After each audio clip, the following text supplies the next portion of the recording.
Chapter 14, Pop-Up Traphouse.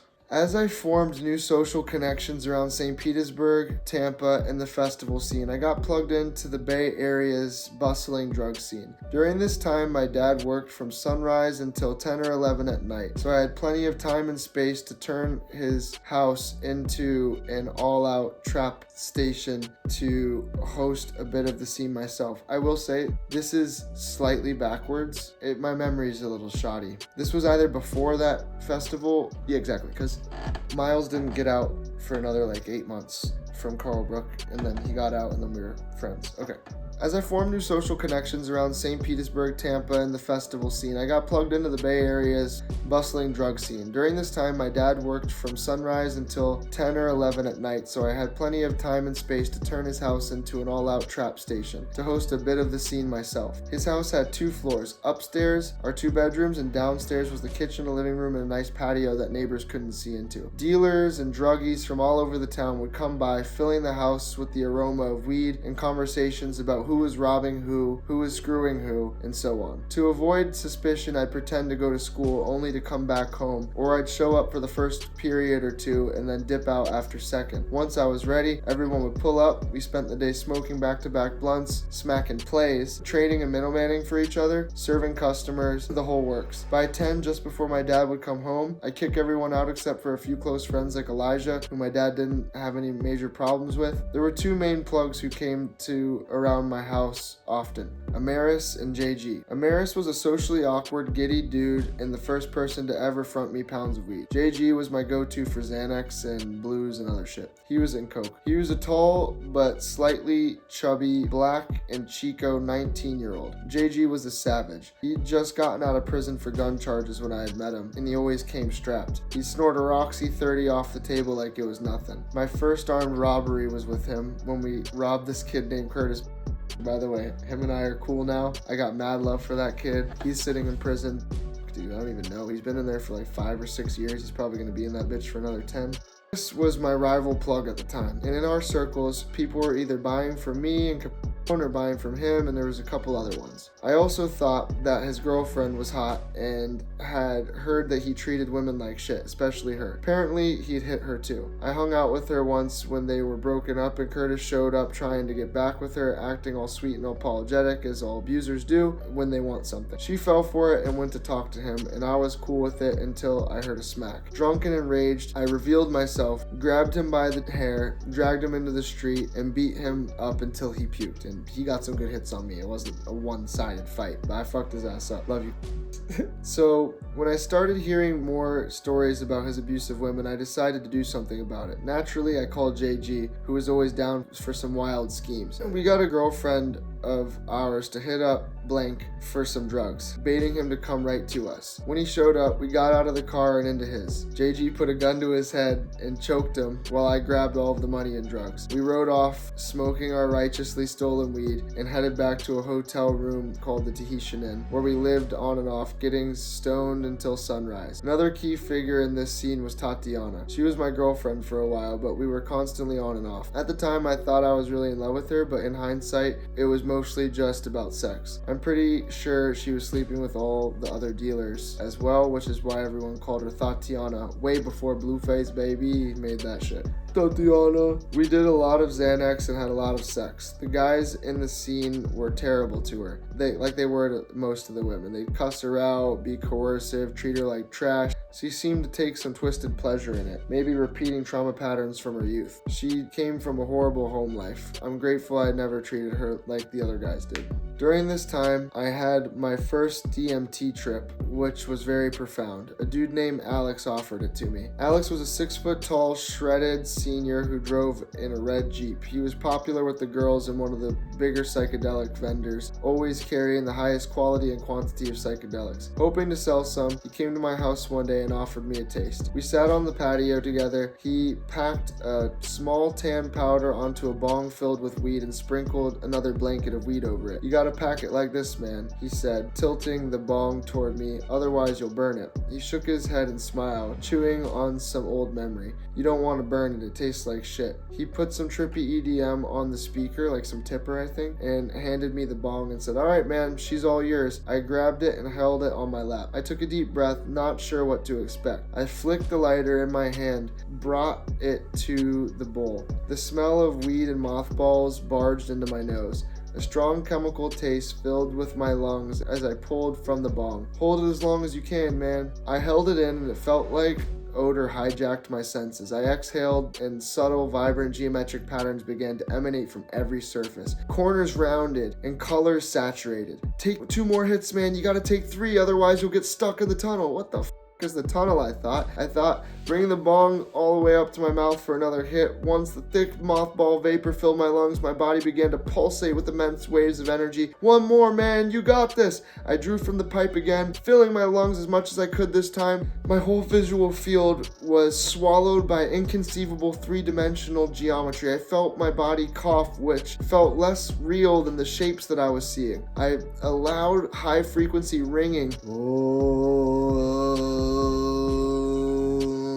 struck my ears and began to take over my whole experience, oscillating faster and faster until poof! I was no longer Kenneth Connor Keefe. I had no body, I had no rational mind. I didn't even think that the word I could properly be used to describe what that was. It was total voidness, but not a dead nothing. It was full of potential, radiating from the power to become. And it did. Dense white light divorced itself from the void and began creating everything in existence. Every animal, every rock, every murderer, every saint, even Kenneth Connor Keefe. After a brief flash of eternity, I felt a telepathic transference of gnosis. I knew my time was up, or in a way, was about to begin again. My sense of form condensed once again into the 3-dimensional space. I felt my arms, I felt my legs and my head. The visual compress and had lost their acuity. My eyelids fluttered open and I took a deep breath as I saw Alex sitting across from me. I looked into his eyes and felt that behind him there was a void staring right back at me. Then I realized I am him and he is me. Alex took a hit from the rocket ship of a bong and said, "How you feeling now, Mr. Krabs?" In that moment, a quiet voice in my heart spoke in a language beyond words. "This is all just a crazy dream."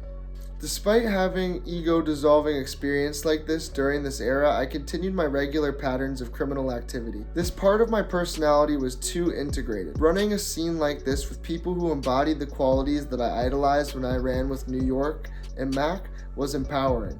I really felt like shit. Growing up more successful than other dealers, I knew filled me with pride. It wasn't just about making money to me. This was my identity. As long as we search with our senses in the external world for fulfillment, we will never be satisfied. It will never be enough. And because we can never be fulfilled in this way, deluded by our illusory separate self, we can constantly seek more, grasping for better rushes, greater highs, and bigger achievements. This is why my behavior became wilder and wilder, and I was always reaching to go beyond the boundaries of mundane life and up-level those around me. This drive soon led to me regularly robbing cars, which I was hella crafty at, late at night. I would put on running clothes and disguise myself as a midnight jogger. While running around the neighborhood, I would hit licks on any cars that I could get into. The deeper I got into the whole charade, the less I cared about the potential consequences. I wasn't worried about what would result from running a fully functional trap house out of my dad's place. Constructing and protecting the self-image I had cost me some of my capacity to care for others. This is what happens when our consciousness becomes blinded by moha, or illusion. We forget that our attachment to our own limited identity causes us to act selfishly, leading to suffering for ourselves and others. Regardless of whether or not we are aware that our selfishness causes suffering, it will happen. After 6 months of my shenanigans, my dad received an eviction notice from the landlord. The The constant traffic through our house and in our driveway had become a nuisance for the neighbors and cause for suspicion. My dad accepted the news nonchalantly and we moved to another house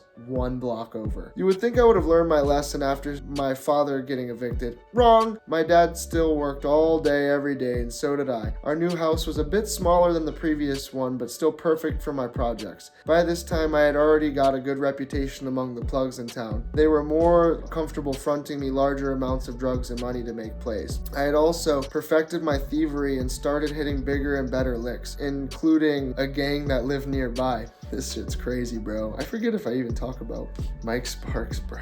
In a land far, far away, long, long ago, which exists in a different universe quite similar to ours. Oh, here it is. I was up late one night after being awake for 4 days straight on LSD, Xanax, Adderall, MDMA, and cocaine, and lots of weed. I was geeked up, gooked out, tweaking out a bone. Geeked up, gooked out, tweaking out the bone. My friend Elijah and I robbed just about every car in a 2-mile radius, still longing for more. We took the risk of casing a group of luxury cars on my street. We tried a few of the cars with no success. By the time that we got to the wrapped Bentley, I had little hope, but to my surprise, when I tried the handle, it went click, and the door popped right open. The car reeked of weed. I smiled deviously. Devious Grinch grin at Elijah. And then I remember that shit so clear. Oh, my bad. No, this is just from memories of my dream that I had of a parallel reality. We turned over the expensive leather seats for goods and stumbled upon a designer backpack. We took it out of the car, closed the door just enough so that it appeared closed, but could be opened again later if we wanted to come back. Not wanting to get caught by the car's owners, we took off down the street back toward my dad's house. When we got back to my place, Elijah and I sat on my bedroom floor, eyeing the backpack, both eager and anxious to open it. Finally, Elijah couldn't wait any longer. It's killing me, I gotta know, he said, snatching the bag and cradling it between his legs. He ripped the 2 zippers apart. As a light poured into the bag, his eyes widened. What is it, bro? I asked. Oh shit, you didn't notice this? Elijah rejoiced, pulled out 10 bands of cash from the bag. He looked at me with a desperate hunger in his eyes and shook his head. I don't know what to tell you, man. I love you, but I don't give a f. I gotta do this. He chucked 3 bands in my lap, which I stared at stupidly, stunned by what was happening, taking the remaining 7 bands in the backpack. He started out the door from my room and then turned to face me one last time. He said, try something, I'm out. Because he had a serious Oxy, Percocet, 30 milligram Oxy, and Opana, and Dilaudid habit. I think he was shooting too, so he was like, this was exactly what he needed. He's so lucky to be alive, bro. What up, Eli? I hope you're watching this. I love you, bro. The next morning, I woke up to a banging on the door, and I heard the door crack open and then slam shut. Panic erupted in my veins. I ran to the front door and threw it open. There was a huge man sitting on top of my dad screaming, "Where's your son? Where's your son?" I jumped on top of him from behind and started unleashing hits to his jaw. Dung, dung, dung, dung, while he's on top of my dad, connecting with loud, fleshy thud. He threw a hard elbow into my gut, knocking me off his back. He leapt off of my dad, spun around, and looked me in the eyes. Just know I'm gonna get one of my little jits to kill you for this. He spat on the ground near where my dad was and said, "This is one of the last days that your son's gonna be breathing on this earth." Then he took off down the street. That same day, I was supposed to go to Michigan with my mom to see some family now, and then at TSA airport, this can be aggravating enough, but throw in a 4-day bender, no sleep, assault on your dad, and death threats toward you and your friends, and the results become horrendous. Apparently, I cussed out one of the TSA officers and was obviously blacked the fuck out and not in a stable mental state. So I was arrested and Baker acted. In the aftermath of my own meltdown, I was placed on police hold in the Baker Act facility for about 10 days. They said I was at risk. I later found out that after school, my friend Mike Sparks, who I would often walk out with, was kidnapped and drugged by the gang. Once Mike was in their possession, because he was an adult, the gang cruised around town in his car, robbed his parents' house, and then broke into mine looking for me. After they got everything they could out of him, they drove him into the country, beat him bloody and blue, tied him up in his car, and put a rock on the gas pedal. His car sped many miles per hour into a tree. By some miracle, he survived with major injuries. After that, he disappeared from our lives. severing the connections that had nearly cost him his life. I haven't talked to him since. While all of this was happening, my dad worked tirelessly to ensure my safety. He hired private investigators to gather fingerprints at the point of entry. With the prints of the gang members, he contacted their lawyer and told them that we had evidence that they had broken in, and if they pressed charges for my thievery or continued to pursue me, he would press charges on them. Considering their existing extensive criminal backgrounds, they decided to hang up the game of gangster tag and move on with their lives. Once again, by sheer grace and the kindness of others, I made it out of hell unscathed. Literally unscathed, bro. Like, for all the shenanigans that I've done, I never actually had to get my ass beat. Most people probably, a lot of people that actually was living like this, they've probably got their shit rocked big time. I have not once actually been touched like that. Like, I always duck it or fight back. There's been times where people did, you'll hear more about it. I've been attempted to be stabbed multiple times and literally got lucky and was able to grab the knife and get away. Or I happened to tell my friend Shepard, like, yo bro, come outside of the car because this is a big deal and I don't know this guy, so just stand outside and keep watch of the car when I go in. And then he saved my ass, blah blah blah. Just shit always fucking worked out, where I never actually got broken, bloody, bruised. A lot of my friends, have been kidnapped and tortured, for shit like this. I know I got lucky, bro. That's this is all so far removed at this point in my life, but I got really lucky. I passed my sophomore year. Okay, this is called Chapter 15, the Florida Shuffle. Back to going in and out of institutions.